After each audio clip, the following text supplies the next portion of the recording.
ఈ నెల 6వ తారీఖున తుని రోడ్ల మండలం దొండవాక హ్యామ్లెట్ సిహెచ్ అగ్రవారం గ్రామ పరిధిలో ఉన్న ఈ తోటలో మిస్ అయినటువంటి జ్ఞానేశ్వరితో పాటు తన పెంపుడు కుక్క ఆ కేసులో ఆ రోజు మొదలు ఈ రోజు వరకు సెర్చింగ్ ఆపరేషన్స్ కొనసాగిస్తున్నాము. అనువనువున గాలిస్తున్నాము. మొత్తం ఇక్కడ ఉన్నటువంటి 5-6 కొండలు కూడా జల్లెడ పెట్టి గాలింపు చర్యలు కొనసాగుతున్నాయి. ఇందులో ఆ రోజు ఆ పాప ఈ తోటకి సంబంధించినటువంటి ఆ ఫెన్సింగ్ వైర్ వరకు వెళ్ళి అక్కడ నుండి అదృశ్యం అవడం, అదే టైంకి ఒక గ్రామస్తుడు ఆ పాపని అక్కడి నుండి తప్పించడానికి తీసుకెళ్లి తల్లిదండ్రులకి అప్పచెప్పాలన్న ఉద్దేశంతో పిలిస్తే వెంటనే కుక్క అతని మీద అటాక్ చేయడము, అతను సేమ్ విలేజర్స్కి తెలియజేయడము, వాళ్ళు వచ్చి చూసుకునే ఈ 35 నిమిషాల గ్యాప్లో సస్పెక్ట్ టైం ఆ పాప అక్కడ మిస్ అయింది. దానిపై మొదటి నుండి మా గాలింపు చర్యలు దీనికి ఆనుకున్నటువంటి కొండపైన కోంబింగ్ చేయించాం, సెర్చ్ ఆపరేషన్స్, అలాగే ఎన్ రూట్లో ఉన్నటువంటి సీసీ కెమెరాలు చెక్ చేయించాం. ఆటో యూనియన్లు, వ్యాన్ యూనియన్ వాళ్ళతో కూడా వాళ్ళకి ఆ రోజు బై ఛాన్స్ ఎవరైనా ఆ పాపని తీసుకొని ఆటోలో కానీ, బస్సులో కానీ, వ్యాన్లో కానీ, 2 వీలర్ ఎవరైనా తీసుకెళ్ళిన అవకాశాలు ఉన్నాయేమో అవి కూడా వెరిఫై చేశాము. అలాగే దీంతో పాటు టెక్నికల్ ఎవిడెన్స్ కోసం కాకినాడ ఎస్పీ శ్రీ బిందు మాధవ్ ఐపీఎస్ వారి ఆదేశాల మేరకు వారు పంపించినటువంటి QRT teams, dog squads, SDRF, NDRF teams తోని, అలాగే టెక్నికల్గా ఇక్కడ టవర్ డంపు ఓపెన్ చేశాము. ఈ టవర్ డంప్లో ఇక్కడ అంటే పాప మిస్ అయిన రోజుకు 2-3 రోజుల ముందుగా ఎవరైనా ఇక్కడ రెక్కి చేసి ఉంటే ఆ నెంబర్లు, తర్వాత ఇన్సిడెంట్ జరిగి మిస్సింగ్ తర్వాత ఎవరైనా ఇక్కడ ఉండి ఇక్కడ మూమెంట్ ఉన్నా, లేదు ఆలాక్షారణ ఎక్కడ ఉండి వాళ్ళు కూడా మిస్ అవుతే ఆ నెంబర్లో సిడిఆర్ పెట్టి ఆ వ్యక్తుల్ని పిలిపించి వాళ్ళ స్టేట్మెంట్లు తీసుకొని రాని వాళ్ళ గురించి ఒక 4-5 టీమ్స్ ఇప్పుడు సెర్చింగ్ చేస్తున్నాము. వాళ్ళు ఎందుకు ఆ టైంకి సడన్గా ఈ ఊరు వదిలి ఎందుకు వెళ్ళారు ఆ విషయంపై కూడా మేము దాని మీద అనాలిసిస్ చేస్తున్నాము. అలాగే ఆ విలేజెస్లో కూడా ఎన్యూమరేషన్ చేశాము. సేమ్ ముందు ఉన్న వాళ్ళు ఎవరు, ఇన్సిడెంట్ జరిగిన తర్వాత లేని వాళ్ళు ఎవరు, ఆబ్సెంటీస్ ఎవరు, ఆ కోణంలో కూడా చేస్తున్నాము. అలాగే ఈ సంచార జాతులకు సంబంధించిన వ్యక్తులు చాలామంది సీజనల్గా ఇక్కడికి వస్తారు, వచ్చి జీడిపిక్కలు అవన్నీ ఇక్కడ వేరుకుంటారు. వాళ్ళ బ్యాచ్ కూడా 15 రోజుల క్రితం వచ్చి ఒక 4 రోజులకి ఇటువైపు జీడిపిక్కలు ఏరుకోవడానికి వచ్చినట్టుగా వాళ్ళు మళ్ళీ తిరిగి వెళ్ళారని తెలిసింది. ఆ టీమ్స్ గురించి కూడాను ఎవరెవరు వచ్చారు, ఎక్కడి నుండి వచ్చారు కూడా వెరిఫై చేస్తున్నాము. ఆ రోజు అదృశ్యమైన కుక్క 4వ రోజున తిరిగి రావడం, తర్వాత అది వింత ప్రవర్తనతో 2 రోజులు మాకు సహకరించింది. దానికి జీపీఎస్ పెట్టాము. పెట్టిన తర్వాత అది చూపించిన ప్లేసెస్ అన్నీ మేము మళ్ళీ అది సెర్చ్ ఆపరేషన్ చేసి మొత్తం అంతా ఏరియా అంతా చెక్ చేశాము. అక్కడ కూడా ఏమీ మాకు క్లూస్ ఏం దొరకలేదు. అది సడన్గా చనిపోవడం, దానికి వెటనరీ డాక్టర్ గారితో పిఎంజీ చేయించాము. Reports are awaited. వచ్చిన తర్వాత అది ఆ కారణం ఎందుకు చనిపోవడానికి కారణం ఏంటి, ఆ కారణాలు తెలుస్తాయి. అదే కాకుండా మిస్సింగ్ గర్ల్ ఫాదర్కి ఆర్థిక లావాదేవీల్లో ఎవరికి ఏదైనా గొడవలు ఉన్నాయి, ఏమన్నాయి కూడా ఆ యాంగిల్ కూడా వెరిఫై చేస్తాం. ఇప్పుడు మా ఎస్పీ గారు ఇచ్చిన ఆదేశాల మేరకు ఆ రియల్ టైంలో అంటే 12 గంటలకి పాప మిస్ అయింది కాబట్టి ఆ ఒక డాల్లో కొద్దిగా ఫ్లెష్, అదే మాంసం అనేది అందులో పెట్టి రియల్ టైంలో ఆ రోజు 12 గంటలకి జంతువులు వచ్చి తీసుకెళ్ళి ఉంటాయని ఒక మాకు అనుమానం ఉంది కాబట్టి ఆ అనుమానము అది క్లారిఫై చేసుకోవడానికి ఈ రోజు కూడా ఆ డాగ్స్లో ఫ్లాష్ పెట్టి ఎక్కడైతే లాస్ట్ సీన్ మిస్సింగ్ ఆ ప్లేస్ దగ్గర డాల్స్ పెట్టడం జరిగింది. పెట్టి ఈ స్పై కెమెరాస్ కూడా అక్కడ అమర్చాము. ఏదైనా జంతువు వచ్చి ఆ రోజు తీసుకెళ్ళిన విధంగా కానీ ఏదైనా వచ్చి ఏమైనా తీసుకెళ్తే ఆ స్పై కెమెరాలో క్యాప్చర్ అవుతాయి. అలాగే ఫారెస్ట్ డిపార్ట్మెంట్ వాళ్ళు కూడా అక్కడ ట్రాప్ కెమెరాస్ కూడా పెట్టారు. అవి ఈ యానిమల్ ట్రాపింగ్ అవి అవి వస్తే అవి కూడా అందులో క్యాప్చర్ అవుతాయి. ఈ విధంగా అన్ని టెక్నాలజీని యూజ్ చేస్తున్నాము. ఇందులో ఏ చిన్న క్లూ వచ్చినా ప్రతిదీ అది డెడ్ ఎండ్ వరకు దాన్ని మేము వెరిఫై చేసి అది ఎంతవరకు పాసిబిలిటీ, ఈ కేసుకి ఎంతవరకు కనెక్టివిటీ ఉంది అనేది వెరిఫై చేస్తున్నాము. ఇంకోటి, కొంతమంది ఛానళ్ళు నెగిటివ్ మెసేజ్ ఇస్తున్నారు ప్రజలకి. దయచేసి అది ఇవ్వకండి. ఇలాగ ఇది మీరు ఇస్తే మేము లీగల్గా చట్టపరంగా వాళ్ళకి నోటీసులు ఇచ్చి మరి క్రిమినల్ కేసులు కూడాను మేము వాళ్ళపై తీసుకుంటానికి వెనకాడమని ఈ మీడియా ముఖంగా మేము తెలియజేస్తున్నాము. సరే, ఇప్పుడు ఎన్డీఆర్ఎఫ్ కావచ్చు, ఎస్డీఆర్ఎఫ్ ఎటువంటి రిపోర్ట్ ఇచ్చారు? వాళ్ళు సర్చింగ్ చేశారు కదా, అసలు సర్చ్ ఆపరేషన్ జరుగుతుందా, ఆగిపోయిందా? ఇంకా లేదు, కొనసాగిస్తున్నాము. ఇప్పుడు first with in radius of 6 km మేము చేసాము. ఇది తర్వాత ఎన్డీఆర్ఎఫ్ వచ్చిన తర్వాత యాక్సిడెంట్ అప్ టు 10 km చుట్టుపక్కల ఉన్నటువంటి వాటర్ బాడీస్ అంటే చెరువులు కానీ నేలబావులు కానీ అవి కూడా మొత్తం చెక్ చేస్తున్నాము. ఇన్ కేసు ఆ పాపం దూరము ఇల్లు ఉంటుందా, లేదంటే ఏదైనా యానిమల్ క్యాచింగ్ తీసుకెళ్ళి అటువైపు తీసుకెళ్ళి ఒకవేళ అందులో పడిపోయి ఉంటే వాటి గురించి కూడా 48 hours లో ఎన్డీఆర్ఎఫ్ ఏం గుర్తించింది? అసలు వాళ్ళు సర్చింగ్ అన్నారు, ఏం గుర్తించారు అసలు వాళ్ళు? చేస్తున్నారు ప్రతిదిన. ఇప్పుడు కొండపైన అవి దాంతో పాటు దీని కనెక్టివిటీ ఉన్నవి మొత్తము 11 హిల్స్ ఉన్నాయి. అప్ టు నక్కపల్లి ఎలమంచుల వరకు ఉన్నాయి. ఇప్పుడు ఒక 4 హిల్స్ మేము వెరిఫై చేసాము. త్వరగా అది కోమింగ్ చేయించాము. సర్చ్ ఆపరేషన్స్ కూడా చూసాం. అంటే ఒకవైపు ఫారెస్ట్ వాళ్ళు ఏమో ఎటువంటి జంతువు తినలేదని చెప్తున్నారు, మీరేమో క్లియర్ కట్ గా జంతువు ఏమైనా పట్టుకెళ్ళి ఉండొచ్చు అని అంటున్నారు. అంటే ఎవరన్నా పిల్లల్ని తీసుకెళ్లిపోయి ఉండొచ్చు అని స్థానికులు అయితే అంటున్నారు. ఏంటి సార్ అసలు ఏంటి మూడేట్లకి తేడా ఏంటి? ఉన్నాయి. ఇప్పుడు ఆల్ ప్రాబ్లమ్స్ ఇప్పుడు పక్కనే జంగిల్ పోతా ఉన్నటువంటి ఒక హిల్ ఉంది. అది ఒక 500 ఎకరాలు విస్తీర్ణం కలిగిన పెద్ద కొండ. దాంట్లో నక్కలు కానీ, అడవి కుక్కలు, అడవి పందులు, కొండ చెలువలు కూడా ఉంటాయనేసి ఇక్కడ ప్రజలు చాలా మంది చెప్తున్నారు.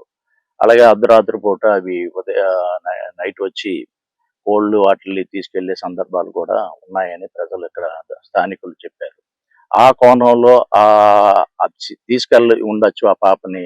వెరీ లిటిల్ బిల్ట్ కాబట్టి 2 years అంటే జస్ట్ 2.5 feet ఎంత ఉంటుంది. అది ఈజీగా క్యారీ చేసే బిల్ట్ బాడీ అమ్మేది కాబట్టి అది తీసుకెళ్లారని మేము అనుమానిస్తున్నాము. అలాగే కిడ్నాప్ అనేది మేము చెప్పాము. సంచారు జాతులకు సంబంధించిన వాళ్ళు జీడి పిక్కలు పికప్కి ఏరుకుంటానికి వస్తారు. బై ఛాన్స్ వాళ్ళకి ఏదైనా ఆ పాప ఫెన్సింగ్ దాటి బయటికి వెళ్ళిన తర్వాత వాళ్ళ ఏరియాలోకి ఆ క్లచెస్లోకి వెళ్తే సరే మాకు పిల్ల లేదు మాకు ఇది అని వాళ్ళు ఏమైనా తీసుకెళ్ళిపోయి ఉంటారేమో. వాళ్ళ గురించి కూడా 2 teams మేము కేడీపేట వరకు పంపించాం. అంటే ఇప్పటి వరకు ఏపీ గవర్నమెంట్ లో చూసుకుంటే కనుక కిడ్నాప్ జరిగి ఉంటే 48 hours లేదంటే ఇంకొక 2 రోజులు ఎక్స్ట్రా పడేది. కానీ అటువంటిది ఈ రోజు వచ్చి 11వ రోజు వరకు అవుతుంది. అసలు మీరు ఏమి కనిపెట్టారు? అసలు ఎందువల్ల ఏమైనా కిడ్నాప్ అవ్వంటే ఏ విధంగా అవ్వచ్చు ఏంటి అసలు? లేదు, ఇది defence upon terrain and possibilities మీద ఆధారపడి ఉంటుంది. ఇది కిడ్నాప్ అనేది 48 గంటల్లోనే చేయాలని 36 గంటల్లోనే డిటెక్ట్ చేయాలని కాదు. అక్కడ ఉన్న పరిస్థితిని బట్టి అక్కడ టెరైన్, ఇక్కడ టెరైన్ ఎలా ఉందో చూశారు. కంటిన్యూస్ గా వర్షం పడుతుంది. ఆ రోజు కూడాను పాప మిస్ అయిన 1:30కి 2.5 గంటలు కుండపోత వర్షం జరిగింది. బొమ్మలు పెట్టే ముందు కనీసం అటువైపు ఆపరేషన్ జరుగుతుందని మీడియా కన్నా సమాచారం, కానీ స్థానికులు ఒకసారి బొమ్మలు చూసి రాత్రి అమావాస్య జరిగింది ఉదయం ఏమైనా చేశారని భయభ్రాంతి. కాదండి, ట్రాష్ అండి. అమావాస్య అనేది ఈ రోజు సాంకేతిక పరంగా మనం ముందుకెళ్తున్నాం. అడ్వాన్స్ టెక్నాలజీలు ఉన్నాయి ఉండగా మనం ఇంకా అమావాస్యలు ఇవన్నీ మీరు అలాంటివి అపోహలు కలిగించకండి దయచేసి. ఈ రోజు ఎందుకు చేసామంటే ఇది is one of probability means ఆ రియల్ టైంలో 12 గంటలకి ఒక పాపని అక్కడ చూసి ఏవో జంతువు తీసుకెళ్ళి ఉంటే ఆ విధంగా రీకన్స్ట్రక్షన్ ఆఫ్ సీన్ అంటారు దీన్ని. రీకన్స్ట్రక్షన్ ఒక డాల్ని పెట్టి దాంట్లో ఫ్లష్ పెట్టి ఆ వాసనకి ఆ స్మెల్కి పైనుండి జంతువు వచ్చి తీసుకెళ్తే ఆ వెళ్తే ఎన్ రూట్ లో ఉన్నటువంటి కెమెరాలో క్యాప్చర్ చేస్తాయి. అంటే ఆ సమయానికి విలేకరులందరూ ఇక్కడే ఉన్నారు కదా సార్. కొంచెం సమాచారం అందిస్తే మీరు అది తప్పుడు సమాచారంగా వెళ్ళదు కదా సార్. లేదు లేదు, దాంట్లో మిమ్మల్ని ఏమి అవాయిడ్ చేయడానికి కాదు. దానికి ఏమంటే అంటే మీరు ఒక మీరే ఆ, కదా తప్పుడు వేరే కథనాలు వాళ్ళకి- వస్తున్నాయి మీడియాలో అని మీరే చెప్తున్నారు. ఆ, ఆ విషయం మీద ఇప్పుడు అక్కడ క్షుద్ర పూజలు అనేది అనుమానాలు అందరిలో కాదు ఉన్నాయి. కాదు మీరు మరి ఇటువంటి సందేశం మరి మరి ఏమనుకోవాలి ఇక్కడ సార్? కాదు కాదు. జర్నలిస్టులందరూ అది ఉన్నారు కదా. అది ఏంటంటే ట్రాప్ అనేటప్పుడు ఎలా ఉంటదంటే మీకు తెలుసు, ట్రాప్ అంటే సీక్రెట్ ఆపరేషన్. అది దానికి అలా పెట్టి అది తీసుకెళ్తే ఏదైనా రిజల్ట్ వస్తే మీకే ఫస్ట్ మేము చెప్తాం. సార్, సీక్రెట్ సార్ ఇది ఆపరేషన్ ఇప్పుడు ఏంటి? కాకపోతే రిమోట్ ఇక్కడ కంట్రోల్ ఏరియా సార్, ఇది non remote control area sir. ఇది అసలు ఏం సార్? రిమోటే కదా, కొండ మీదకి మనం మామూలుగా ఎక్కలేం కదా. మామూలుగా అంటే ఎక్కిగలమా? ఏదైనా సరే కాదు కాదు సోదరా, నువ్వు కొండ మీదకి మామూలుగా ఎక్కిగలవు. మనం స్టీఫ్ అప్ మోకాల పర్వతం సరే ఇప్పుడు ఇప్పటికి 6 సార్లు ఎక్కి దిగాము. ఓకే. సార్ పాపకున్న ఒకే ఒక క్లూ కుక్క చనిపోయింది. కుక్క సంబంధించిన దానిపై విషయం అదే రాంగ్ తెలియదు. రాంగ్. పాపకు ఒకవేళ ఉన్నది ఒకే ఒక్కటి క్లూ కుక్క అని కాదు. అది డిఫెన్స్. దానికి సంబంధించిన అదే it is process one of chance. అది వన్ ఆఫ్ ఛాన్స్. ఆ రోజు కూడా పాపతో వెళ్ళిపోయింది, మళ్ళీ అది 4 రోజుల తర్వాత వచ్చింది. అంటే దీని మీద బలవంతం, అంటే కుక్క కన్నా అక్కడ డాగు కన్నా బలవంతమైనది, అంటే ఓ జంతువు అవ్వచ్చు ఓ మనిషి అవ్వచ్చు చేశారు. అందుకే అది పానిక్ అయిపోయింది.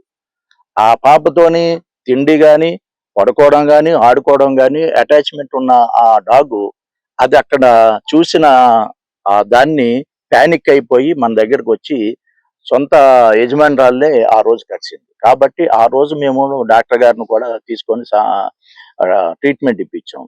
దానికి ఏమంటే 4-5 రోజులు no food no water, starvation ఆకలితో ఉండేటప్పుడు గేర చెక్కావు అని వస్తుంది. వెంటనే అది సెటిల్ అయింది. తర్వాత జిపిఎస్ మనం పెట్టాము. జిపిఎస్ 8 కిలోమీటర్లు వెళ్ళింది. ఆ ట్రాక్ మనం మా పోలీస్ డాగ్ కూడా అది అంతకుముందు అది చూపించింది. 2 ట్రాక్లు కూడా అదే 8 కిలోమీటర్లు వెళ్ళింది. అంటే అక్కడ ఏమైందంటే అక్కడ దాని మీద చనిపోవడం కారణం ఏంటి వెటనరీ డాక్టర్ గారు ఇస్తారు. అది అంటే దానికి వైద్యం అందించడంలో నిర్లక్ష్యం వెటనరీ డాక్టర్లు వ్యవహరించారని జంతు ప్రేమికులు చెప్తున్న వాదన. కాదు, దాన్ని ఎలా రాంగ్ చూడాలి? అంటే దానికి సెలైన్ మీరు ఎక్కించారు, ప్రతిదీను తీసుకోలేదు, దానికి వచ్చిన వెంటనే సెలైన్ ఇప్పుడు మేము చేసే చర్చింగ్ ఆపరేషన్ అంతా ట్రాన్స్పరెంట్ గా మీరు చూస్తున్నారు, మీ సమక్షంలో అందరూ చూస్తున్నారు. అసలు అదేం రాంగ్. అది రిపోర్ట్ ఎప్పుడు వస్తుంది సార్? Forensic report పంపించాము. అది ఎన్ని రోజులు పట్టే అవకాశం ఉంది? మరి అనాలిసిస్ చేసుకొని 1 or 2 days లో వస్తుంది. సార్ కూడా ఇవాళ ఉదయం మా ఎస్పీ గారు వాళ్ళతో మాట్లాడాడు. యాజ్ ఎర్లీ యాజ్ పాసిబుల్ ఏమన్నారు. అది ఇవాళ రేపు వచ్చేస్తుంది. గాలింపు చర్యలు యథావిధిగా కొనసాగుతాయి. అవునండి, కంటిన్యూస్ జరుగుతుంది. ఈ కేసుకు సంబంధించి ఇప్పటి వరకు మీకు అనుమానితులు ఎంతమంది ఉన్నారు సార్? మీ కస్టడీలో అనుమానితులు కాదు, అతనికి ఏవైనా ఆర్థిక లావాదేవీలు ఉన్నాయంటే అవి ఫస్ట్ వెరిఫై చేసి, ఏదో కారు కూడా ఉందన్నారు. అది ఎప్పుడు సమస్య పోయినా అది ఎప్పుడు 6 నెలల క్రితం ఉంది. అది పిలిపించో మాట్లాడాము. తర్వాత ఇక్కడ ఈ టైప్ ఆఫ్ నేరాలు చేసిన వాళ్ళు ఎవరు ఉన్నారనేసి విలేజ్ లో ఎన్యూమరేషన్ చేసాము. ఏం లేదు అది. అలాగే ఈ టైంకి ముందు కానీ వెనకాల కానీ 4-5 గంటల ముందు వీళ్ళు ఎక్కడ తచ్చాడి తర్వాత ఆలాప్షన్ను పాప మిస్ అయిన తర్వాత వాళ్ళు అక్కడ ఈ ఊర్లో లేరంటే వాళ్ళ గురించి మేము విచారిస్తున్నాము. విచారించి అక్కడ కూడా టీమ్స్ పంపించాం. వాళ్ళు ఏంటంటే సీజనల్ వర్క్ గురించి బయటికి వెళ్ళినట్టుగా చెప్పారు. అది ఇంకా చేస్తున్నాం. ఇంకా కొన్ని ఉన్నాయి ఆ నెంబర్లో. ఇది ఇప్పుడు అనాలిసిస్ చేస్తున్నాం. టవర్ డంప్ అనాలిసిస్ ఒక 170 నెంబర్లు వచ్చాయి. ప్రతిది ఇప్పుడు 4 టీంలు అవి దాని మీద కూర్చున్నాయి. సీసీ కెమెరాస్ కూడాను ఎక్కడ ఏవి ఉన్నా అది మాకు ఒక ఇన్ఫర్మేషన్ అనేది మీ ద్వారా మాకు వస్తే ప్రతిదీ మేము దాన్ని వెరిఫై చేస్తాం. అంటే పాపను ఎందుకు మీడియా ముందు కనీసం చెప్పించే ప్రయత్నం చేయలేదు? అంటే 10 రోజులు అయింది, నేను ఖచ్చితంగా పాపను చూశానని చెప్పే లేదు ప్రయత్నం మేము అతను ఏం డిటైన్ చేయదు ఏది లేదు. అతను ఆ రోజు మాకు అనుమానం, అది అతను చెప్పిన వెర్షన్ ని మేము 4-5 సార్లు వెరిఫై చేసాము. 4 టీములు ఒకసారి కాకోకుండా 4 ఒకసారి 1 by 1 చేసాము. ఏది ఆల్ టైమ్స్ ఈ సెడ్ 1 ఒకే ఆన్సర్ చెప్పాడు. మేము అతన్ని బంధించలేదు. అతన్ని మేము ఇది అతను కాదు కాదు తప్పించుకున్నారంటే మరి అనేక అనుమానాలు, అంటే మీడియా కూడా దొరుకుతలేదు, అలాగో చెప్పకూడదు, ఇక్కడ ఈ లోకల్ అయినా సిహెచ్ అగ్రవారమే. అంటే అది మీ మీడియా ముఖంగా మీరు అతన్ని ఇంటర్ చేసుకోవచ్చు. ఇంటర్ మీడియా ముందుకు చేసుకోవచ్చు. వెళ్ళొద్దు అన్నారు అని చెప్పి చెప్తున్నారు. లేదు రాంగ్ అండి, కలపడం మేము ఎవరిని కాదు. అంటే దానివల్ల ఏదో అలా అయితే మేము 150 మందిని 470 ఇళ్ళు అన్ని చెక్ చేసాము. అందరితో మాట్లాడాము. వాళ్ళ ఆ రోజు ఎక్కడున్నారు, మరుసటి రోజున ఎక్కడున్నారు అడిగాము. అది అందరూ వాళ్ళ పని వాళ్ళు చూసుకుంటున్నారు. ఎవరిని మేము డిటైన్ చేయాలి. ఈవెన్ ఇతను తాతబాబుని కూడా డిటైన్ చేయాలి. You can interview him. కొండపై ఎలాంటి జంతువుల కదలికలు గుర్తించలేదని అటవీ శాఖ అధికారులు చెప్తున్నారు. సో మీరేమో ఆల్రెడీ కిడ్నాప్ కోణాన్ని కూడా వెరిఫై చేశారు. ఇక్కడ కిడ్నాప్ Good. కోణంలోని ఎలాంటి క్లూ దొరకలేదు. అడవికి సంబంధించిన జంతువుల కదలికలు దొరకలేదు. సో ఇన్ని రోజులుగా చర్చాపరిరక్షణ జరుగుతుంది. ఇప్పటి వరకు ఎలాంటి క్లూ దొరకలేదు. అంటే ఇక మీద ఎలా జరగబోతుంది ఆపరేషన్? ఉన్నాయి, అదే మళ్ళీ రీకన్స్ట్రక్షన్ చేస్తున్నాయి వాళ్ళు, చూస్తున్నారు కదా, దీనికి ఏమైనా రిజల్ట్ అవుతుందని చూద్దాం. Let us see. ఫైనల్ గా కొండ చిలువ వచ్చే అవకాశాలు ఉన్నాయి, అటాక్ చేసే అవకాశం ఉన్నాయి. ఒకవేళ అది పాపనగా ఎత్తుకెళ్తే అక్కడే ఉండే అవకాశం ఉందని 20 నిమిషాల్లో వీళ్ళందరూ కూడా తిరిగారు. అది అంత ఫాస్ట్ గా వెళ్ళిపోయే అవకాశం ఉండదు. ఒకవేళ కుక్క దాంతో ఫైట్ చేసే అవకాశం ఉందంటున్నారు. అక్కడ ప్రాంతంలోనే ఆహారం తీసుకున్న తర్వాత కొండ చిలువ అంత ఫాస్ట్ గా తిరగదు, అక్కడే మత్తుగా ఉంటది అని అంటున్నారు. అటువంటి పరిణామం కూడా ఎలా చూడాలి? ఉండే దాన్ని కూడా మేము ఫారెస్ట్ డిపార్ట్మెంట్ వాళ్ళతో కూడాను పిలిపించాము. ఈ యాంగిల్లో కూడా వాళ్ళు వెరిఫై చేస్తున్నారు. వాళ్ళు కూడాను వాళ్ళ ఒపీనియన్ కూడా తీసుకున్నారు.